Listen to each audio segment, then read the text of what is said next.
With the Shramanas.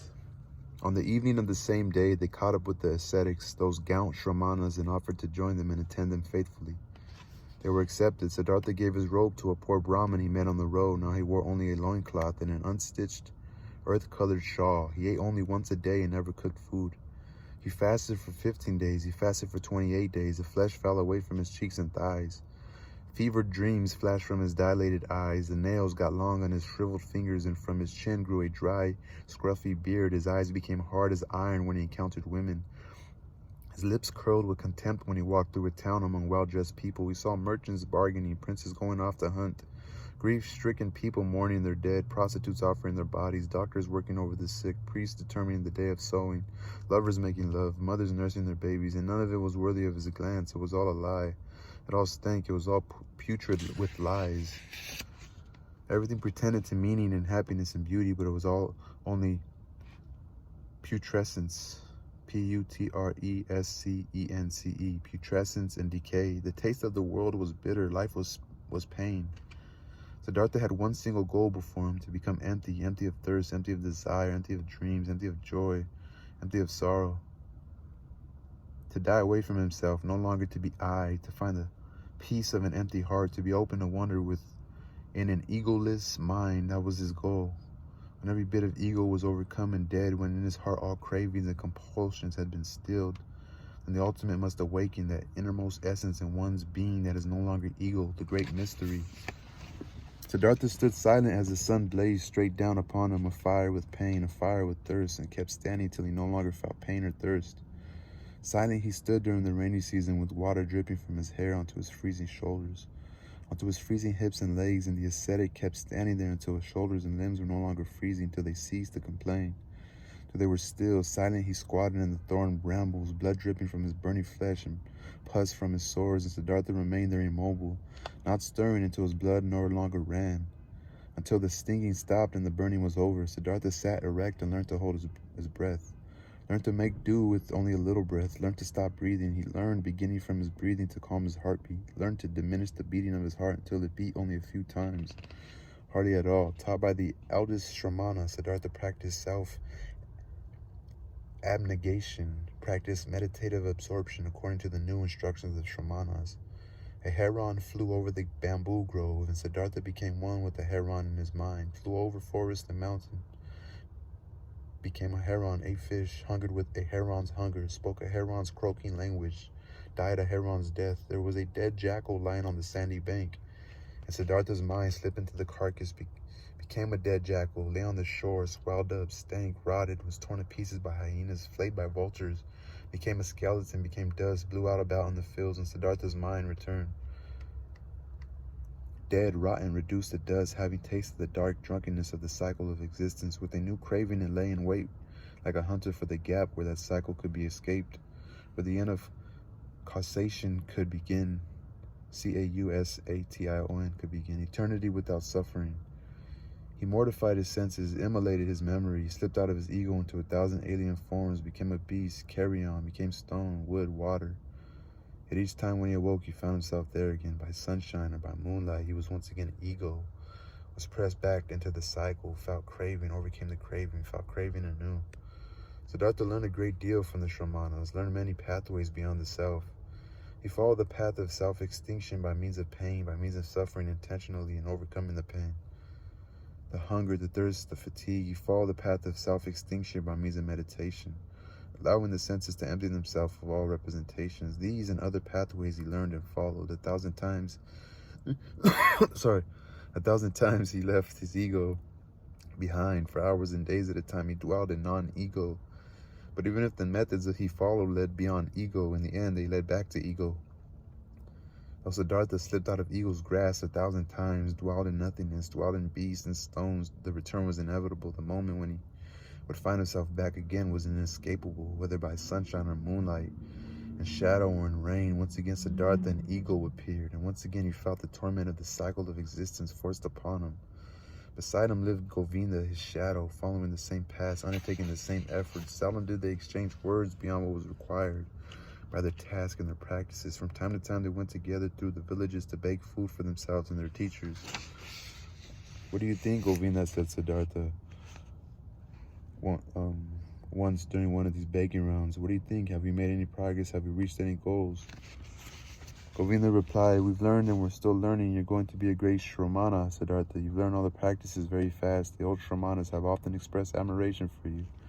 You're going to be a saint, oh Siddhartha. Siddhartha said, that is not the way it looks to me, my friend. What have I learned up to now from the Shramanas, O Govinda? I could have learned faster and more simply. I could have learned it, my friend. In any tavern in the horse quarter, from the teamsters and dice players. Govinda replied, Siddhartha is making fun of me. How would you have learned meditative absorption? Siddhartha is making fun of me. How could you have learned meditative absorption, holding the breath, or indifference to hunger and pain in such a place from those miserable people? And Siddhartha says softly, as though speaking to himself, what is meditative absorption? What is leaving the body? What is fasting? What is holding the breath? These are a flight from the ego, a brief escape from the torment of being an ego, a short-term deadening of pain and absurdity of life. This same escape, this same momentary deadening is achieved by the ox driver in an inn when he drinks a bowl of rice wine or fermented coconut milk. Then he no longer feels himself, then he no longer feels the pains of life. He achieves momentary numbness, falling asleep over his bowl of rice wine. He reaches the same results Siddhartha and Govinda reach when, through long practice sessions, they escape their bodies and dwell in non-ego. This is the way it is, Govinda. Govinda said, you say that, O friend, but at the same time you know that Siddhartha is no ox driver, and Shramanas do not tipple. The drunkard does achieve numbness. He does find a brief reprieve and rest, but he comes back from his intoxication and finds everything as it was before and is none the wiser. He has accumulated no knowledge and climbed not one rung higher. Kind of true. Siddhartha smiled and said, I do not know. I have never been a drinker, but that through my practice of austerities and meditative absorptions, I find only a transitory numbness and remain just as far from wisdom and liberation as when I was a babe in my mother's womb. This I do know, Govinda. This I know. And another time, as Siddhartha was coming out of the forest with Govinda to beg some food in the village for their fellow ascetics and teachers, Siddhartha began talking again, saying, how now, Govinda? Are we really on the right track? Are we really approaching realization? Are we getting close to attaining liberation? Are we not going in a circle? We whose intention was to escape the vicious circle of existence. Govinda said, we have learned a great deal, Siddhartha, and there remains a lot more still to learn. We're not going in a circle. We're moving upward. The circle is a spiral. We have already advanced through a number of stages. Siddhartha replied, how old do you think our oldest Shramana is, our venerable teacher? Govinda said, our eldest is perhaps 60 years old. Siddhartha replied, he has reached 60 and still has not attained nirvana. He will get to be 70 and 80. You and I too, we will get old and we will do our practices and fast and meditate, but we will not attain nirvana. Neither will he or Govinda. I think that of all the Shramanas who exist, there is perhaps not one who will attain nirvana. We find consolation, we find a deadening, we learn skills that we use to deceive ourselves, but we are not finding the essential, the path of paths. Would you be so kind, said Govinda, as to refrain from making such terrible statements, Siddhartha? How is it possible that among so many Brahmins, so many strict and venerable, I say venerable, I think it's venerable Shramanas, among so many seekers, so many fervent students, so many holy men, not one of them should find the path of paths? But Siddhartha replied in a voice that contained both mockery and sadness in a soft, somewhat sad, somewhat mocking tone.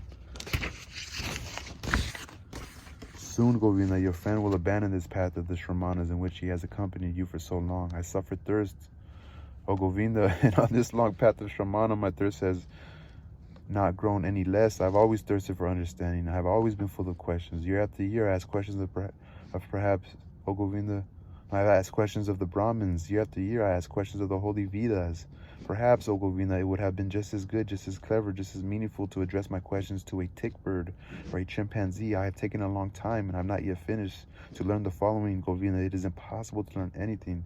In my opinion, that thing that we call learning does not exist. The only thing that exists, my friend, is knowing that is everywhere. It is a knowing that is everywhere, which is Atman, which is in me and in you and every being. And I am beginning to believe that this knowing has no greater enemy than wanting to know.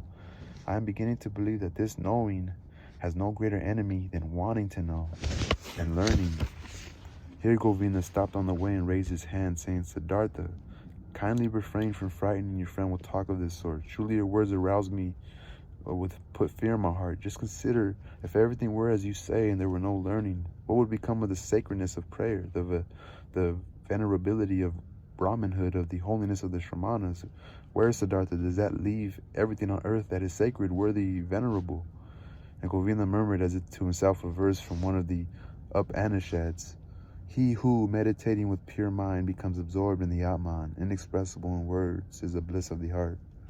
But Siddhartha did not reply. He was thinking about the words Govinda had said to him, thinking them through to the end. Yes, he thought, standing there with his head hanging, what would remain of everything that once seemed sacred to us? What would be left? What would stand the test?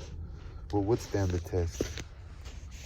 When the two youths had been living with the Shramanas and practicing together for about 3 years, news reached them by various direct and indirect paths. A rumor, a legend, a man named Gautama, Gotama, Gautama, had appeared, an exalted one, a Buddha who had overcome with himself the suffering of the world and brought the will of rebirth to a standstill. It was said that he traveled through the countryside teaching, surrounded by disciples, without possessions, homeless, without women. He wore the yellow robe of an ascetic, but he had a radiant countenance. He was a blessed being, and Brahmins and princes bowed down to him and became his disciples. This legend, this rumor, this fable was heard here and there. It was floated about in the cities the Brahmins talked about. In the forest haunts of the Shramanas, the name of Gautama came to the ears of the youths repeatedly as something good or something evil, with praise and with calumny, Calumny, as when plague is raging in the country and the word goes out that here or there is a man, a wise man, a man of skill, whose word and presence are enough to heal anyone who has fallen prey to the disease. And as when this news spreads through the land and everyone is talking about it, many people believe, many are dubious, but anyway, many people set out immediately to find the wise man, the benefactor. And this way the legend spread through the land, the fragrant legend of Gautama, the Buddha, the sage of the Shakya tribe. According to believers, he was possessed of supreme knowledge. He remembered his previous lives, had attained nirvana, and never returned into the cycle of existence, was never swallowed back into the troubled stream of formations. Many wondrous and incredible things were said of him. He had performed miracles, subdued the devil, spoken with the gods. His enemies and doubters, however, said that his Gautama was no more than a seducer who passed his days in comfort and pleasure, was contemptuous of sacrifices, devoid of scholarly learning, and a stranger to spiritual practices and austerities.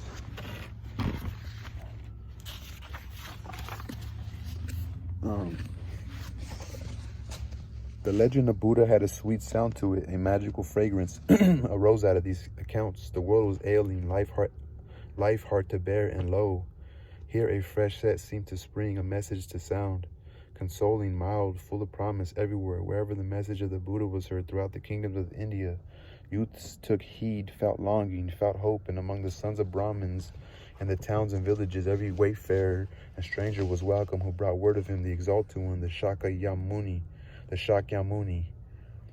The legend reached even to the Shramanas. The legend reached even to the Shramanas in the forest, even to Siddhartha and Govinda. Slowly it came to them, drop by drop, each drop heavy with hope, each drop heavy with doubt. They spoke of it little, for the eldest of the Shramanas was not well disposed toward this legend. It was his understanding that this supposed Buddha had previously been an ascetic and lived in the forest, but had then returned to the comfortable life and the pleasures of the world, and he took a dim view of this Gautama. Siddhartha, said Govinda one day to his friend, today I was in the village and a Brahmin invited me into his house, and in his house was a Brahmin son from Magadha, who had seen the Buddha with his own eyes and heard him teach. My breath caught in my chest, and I thought to myself, couldn't both of us, Siddhartha and I, also experience that moment of hearing the teaching from the mouth of that perfect one? What do you say, friend? Should we not go to and hear the teaching from the mouth of Buddha? Siddhartha replied, Govinda, I always thought Govinda will remain with the Shramanas. I always believed that was his goal, to reach 60 or 70 years of age and still be carrying on with those arts and practices that are the glory of the Shramanas. But you see, I didn't know Govinda well enough. How little I knew his heart. So my dearest friend, you want to strike out afresh and go to where the Buddha is proclaiming his teaching? Govinda replied, if you love to mock me as much as you like, Siddhartha, but don't you also have a longing to hear this teaching? Has that desire not been aroused in you as well? Did you not once say to me that you would not be following the way of the Shramanas much longer? And Siddhartha laughed in his particular way, in which his voice took on a shade of mockery and a shade of sadness, and said, well said, Govinda. You have spoken well and remembered rightly, but kindly also remember the other thing you heard from me, that I have become distrustful of doctrines and learning and tired of them. I have little faith in words that come to us from teachers. But very well, my friend, I am willing to hear that teaching, even though in my heart I believe we already tasted the best of its fruits. Govinda said, your willingness brings joy to my heart, but tell me, how is that possible? How could the best fruits of Gautama's teaching already have been revealed to us before we have even heard it? Siddhartha said, let us savor this fruit for now, let any others wait, Govinda. For the fruit for which we can already thank Gautama is this. He is summoning us away from the Shramanas. Whether he has something more and better to offer us, my friend, let us patiently wait and see. This same day, Siddhartha announced to the elder Shramana his decision to leave him. He announced this to the elder with politeness and humility befitting a pupil and disciple. But the Shramana got angry that both the youths intended to leave him. He raised his voice and used coarse language. Govinda was intimidated and embarrassed, but Siddhartha leaned over to Govinda and whispered into his ear, now I'll show the man that I've learned something from him. Taking up his stance right in front of the Shramana and concentrating his mind, he captured the old man's gaze in his own, spellbound, rendering him mute and willless. He subjected him to his own will and commanded him silently to perform whatever was demanded of him. The old man was mute, his gaze fixed, his will disabled. His arms hung loose at his sides. He had been powerless to withstand Siddhartha's spell. The Shramana fell under the control of Siddhartha's thoughts, and he was forced to do whatever they commanded. So the old man bowed several times, made the gestures of giving his blessing, and haltingly uttered a pious formula wishing them well on their journey. The youths returned his bows with thanks, returned his good wishes, took their leave, and departed. On the way, Govinda said, Siddhartha, you learn more from the Shramanas than I knew. It is difficult, very difficult, to bind an old Shramana with a spell. Truly, if you had remained there, you would soon have learned to walk on water. I have no desire to walk on water, said Siddhartha. Let old Shramanas content themselves with such skills. That was the end of with the Shramanas. Chapter 2. Peace, y'all.